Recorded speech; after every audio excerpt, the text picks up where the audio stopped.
الحمد لله رب العالمين والصلاة والسلام على أشرف المرسلين محمد صلى الله عليه وسلم وعلى آله وأصحابه ومن تبعهم بإحسان إلى يوم الدين. بعد مسلم ولم بلتن الله سبحانه وتعالى منصوم ينتتن على من قتل كمال ونتمو كملا بكيسو أن تنقون يروان نياتو تادو على كاجند محمد صلى الله عليه وسلم كان على من تنبون كاسوان دي كاتدا ككتابو ديالا كتابو من حني كونكو فمتادن لنو أي لترو ديالا ميا لون كابي حدما دي وكيسان دي الدنيا أن القيامة أبي دنيا لولاي أبي القيامة لولاي أبالا مو كندا دي لا جيكو لا ميرو لا بلاجاتو لا ولترو ولا تومو القرآن تي ومحمد صلى الله عليه وسلم على ياتل تومبون كاكي كاكي مولي تامن سيروتي وما أرسلناك إلا رحمة للعالمين أكايكم ميكي فين كما فكيكي بلفاني هينو نيموتي دافن المومي بي صلوات الله عليه وسلم بعد مثل مولو دتو كمالا واتولا دتو كمالا na kutubu bina wulinde min kamma wolom fende miya lonko abe ngunuma kan kana Gambia dulal bema bari fewo min kan ngunuma ane min ka tama mine ye fata min kan ngunuma mo jama buka ngunuma toje bari min ka tama molu ka do toje fenne be ngunuma kan Gambia ka to fenne ya nyaatilen Gambia min ka ta quartier fayoti politiko be kerim politiko min to banke politikoti politiko mi ya lonko abe dandin hadama dingol folwata sai nani misile me banko kankatu ni ko misile me banko ni mulu konte keme o keme e ko tanko non to nen lulu benen dino la to wo banko to isa fono misile me banko para manke ko dine dun ken dolun be balide hakola de be kanyanta Gambia yala de mom wala dino dunga kono ya tamandi ya topato ko yebulala nyani min ke kamin kile hadamadin wala sifatan fanso mandin kabe jola kan jola be sala hulde kan sala hulde be fula kan fula be manjako kan manjako be jokan sifatan fanso tribalism sanno mi ya lonko moliye nyaaka si buka kumala bara mambe fa wonna balwo kono banku dantan ne bije fembe tumbum fonin ko min ngunu mata faye soto wo banko kilin wo kili ka fo banko mi ye ko Sierra fulan jaw Liberia nka Rwanda min moy bi mi ya lon ko mo fi wala wasa fewolom dunia kono mi ya nyaton kaya aya banko bondi halako kono ka ke banku foloti dunia wo Rwanda bota wo kele kilin wala kono siyel la kelo nko jang abodantol fo bala jan sain Ivory Coast wala biji Libya wala ya tumbum fenno mi yalon ko mirolom abe mo dantande ko kono e kafo dum mo jama fanan ka songo mirola e ka bara ila balwo kono ka sifatan fanso ka koto manke kafo idala don ko si kariman beteya wala si karimu jongolate wala si karintele dan amandan wala a koto tambita wala le hani hadama dingo niye palaso dila banko kan ite tate badingol dammata ini mimbe sikilin yawol ke bala nyin kammala sete tankay law palaso to musifatan fansoleti qur'an o man la fala islam o man la fala be diamula la bake aka ke nyaadile a façon mo minati aka min sabu aka masibo minnati na bankol faale le dunia masibo malata bankol min to sain mo beya lonne femman wo masibo mala fo sifatan façon ntolu manke siyeti molu nyanta fahamulale gambiaol manke siyeti gambiaol mu cosanol ni ada bungol leti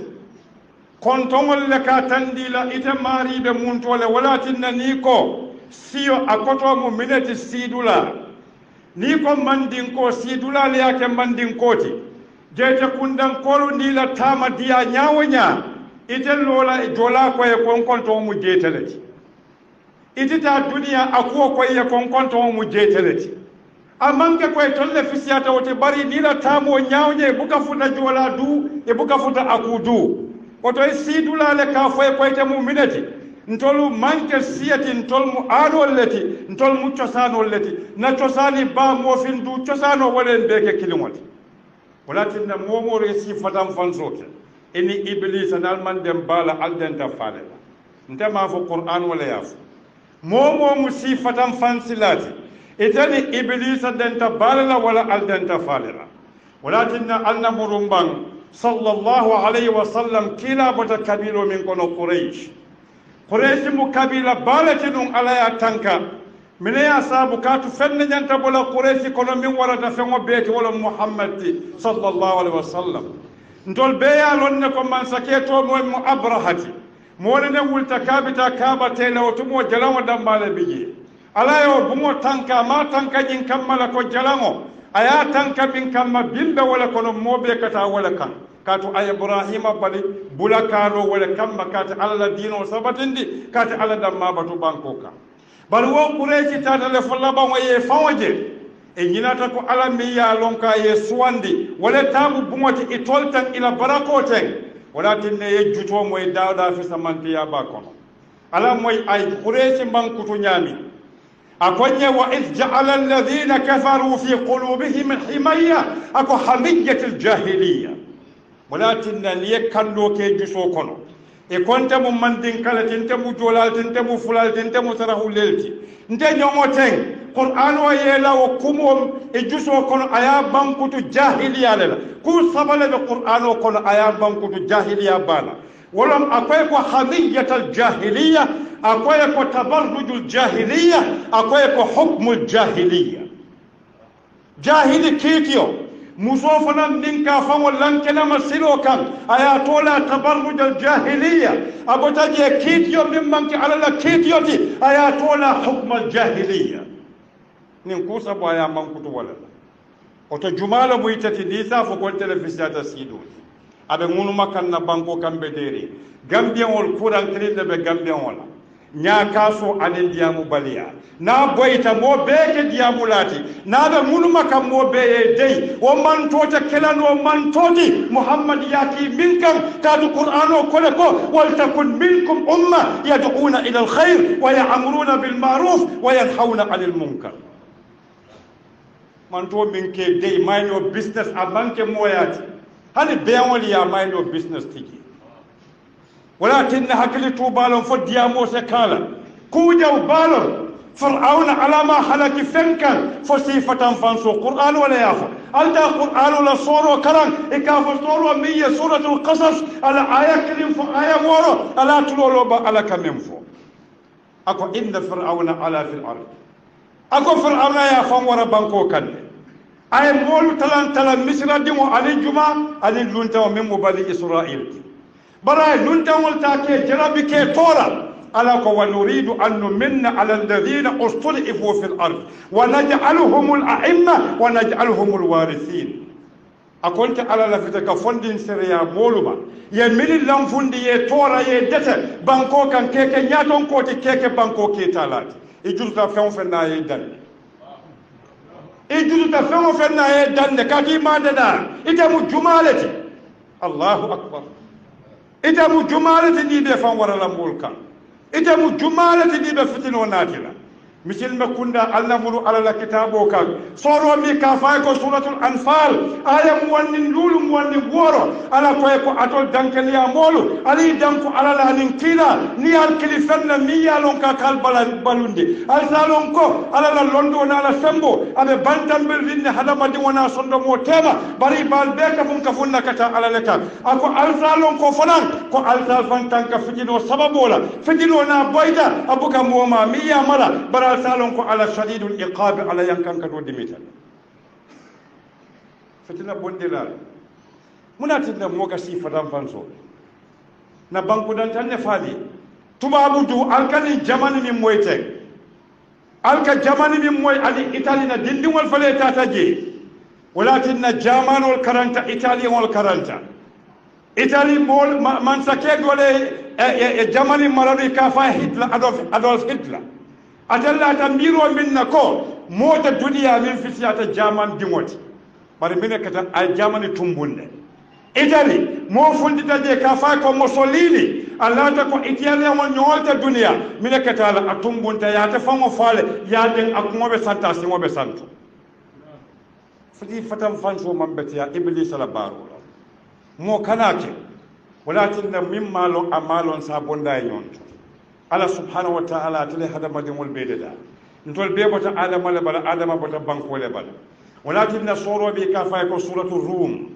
ni tata la ayam wankata fu ayat tannani anin wor mi ye wato tafsir ya karan kendeke ntol be aya sabale tala leje muslimolu aliye muru ali alfon hakilo bulandi alala nyin kammala kol min ka muruma kol min ka kuruntu kananka kanana nana ta be tinyaro min kelay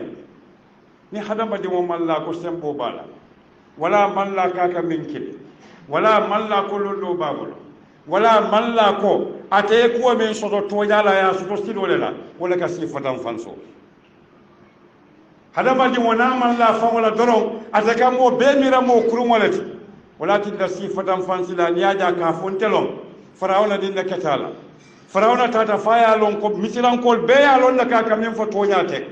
telekunte ba akoma alim turakum min ilahin ghairi man batu man solon aliyena man kentati parce que alon da ta bantale kullo bantale walakin na momo ya mo ya kasi so li pantamo ni nati amankati na mati abe baro le kana wala ba fala mo le atam walati kadiya muy dala mo be sanol annan sondo molu ku nyoye annan sondo molu ku alay annan sondo molu ku na bula muhammad noma annan murum katu nimma murum ma si bole kana dumbe kula fala jambe alal tulolo jang banku ya lon ko ala ne matala imma ay petrol le soto banko duma imma damono le ba duma wa imma salwa le ba duma wa imma fammo fam ba duma na bankolu molu mankuni i folota ka sifatan fanso ke famol tema nin wonde mo folota ka funti kanyun ne fa sibul wo asala kilo to je wala kita bankol la min bedanti walakin na sifatan fanso mu ku jaw balati bari tol manke siyatin tol mu adol nin cosaan walati sidula le ka fay koyta munin nati ni tata Sweden isa jete kundan ko traje Sweden sole mati kadunda ko to ke tata jele muso foto bari a jete kundan kolom sidula le yake munti America betenne dula bebe tenne bari ite mine ya tinna ite be findi ninka sulwa fonte kamman ninka kawfo ne mune ba tinna lan tol be ñom fatan fansila nimman diamu mo bukalon na diamo ya tandile kombota adol le kono wa adol la fato man tinna ko ndol fisiyata ñontile wallahi londenta ya muslima ya amam bek ni muslimo mal londo suta manni ñamulu njawyatal wallahi amulu njawyatal misilimoolu siyata bari londo nasita moolu kono te banna sembo te banna moolu te banna bari londo tije londo ɓe daanin kunimo kake wala to kunimo ɓe daanin mo ka kuuɓeto dammale ki bari ntol kata ñamin ate bennano ntol fongo nimɓe ala daani ka nka fo alayele ko iyaka naabudu wa iyaka nastain mbuka fo alaye ko iyaka aabudu wa iyaka astain ibuka fay ko ala ndeke dammale kili ndeke dammale de marjini bari ka fo mo be tolela ika faale ko iyyaka ita ala damma nasta'inu ntolu be ke tele de marjini min ka o duwa ke ita ke bandi ibadi mo ika fo tele fisiyatati ikadol mankutu joyala ikadol mankutu kurungola ikadol mankutu bankutu la mi hadi be ngol te nyom mankutu la oto sifatan falso be nguluma kan gambi min kana fitinolo walakin na fengo bebeti yata mo fengo ma fo politiko mo fengo e politiko ke balura ngolati o tumo politiko mo silol ti katande mo kan bari briya ke balura ngoti doron akate bulu fitinoti fengo fen nima do kunda yanta do kula nyami akayele malaike fitinoti aye fengo to bo jamano le ko walakin Allah ta hanimi ngo soro bi ka fa suratul rum min ka sifatam falso ke ali tulolo ala laba e ka fo soro mi ya rum ala ayam wankata mu wonni wor ala mo be ayo min tombon naji qur'ano ko wa min ayatihi ala lakawa ko ala dalilo ko man solo mi yadaro ako an khalaqakum ayatul mumida munna min turabin bankolela